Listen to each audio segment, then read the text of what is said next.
Abraham గారిక ఒక పిలుపుతో మొదలవుతుంది. అది దేవుని నుండి వచ్చిన ఒక రహస్యమైన పిలుపు. నీకు తెలిసిన వాటిని, నీ బంధువులను, నీ తండ్రి ఇంటిని విడిచిపెట్టు, నేను చూపించే దేశానికి అడుగుపెట్టు. ఆయన సందేహించలేదు, కేవలం నమ్మకంతో బయలుదేరారు. ఆ ప్రయాణంలో కరువు, భయం మరియు మానవ సహజమైన తప్పులు ఎదురయ్యాయి. ఆయన ప్రతిసారి ఆయన పశ్చాత్తాపంతో తిరిగి దేవుని వైపు తిరిగి తన విశ్వాసానికి కట్టుబడి ఉండడాన్ని ఎంచుకున్నారు. అప్పుడు ఆకాశంలో నక్షత్రాలతో పెద్ద వాగ్దానం వచ్చింది. ఆయన సంతానం ఆకాశ నక్షత్రాల వలె, సముద్ర తీరంలోని ఇసుక రేణువుల వలె అసంఖ్యాకంగా ఉంటుందని.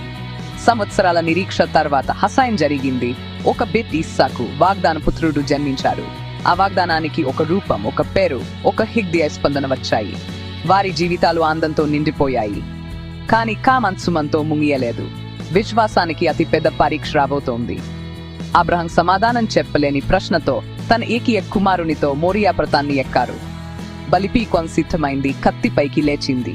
కానీ చివరి క్షణంలో స్వర్గం నుండి ఒక స్వరం వినిపించింది. దేవుడే ఒక గొర్రెపిల్లను సమకూర్చాడు. ఆ ప్రదేశానికి యెహోవా ఈరే అని పేరు పెట్టారు, అంటే దేవుడు చూచుకొనును. అది త్యాగం గురించి కాదు, నమ్మకం గురించి. అబ్రహాం మనకు నేర్పేది ఇదే.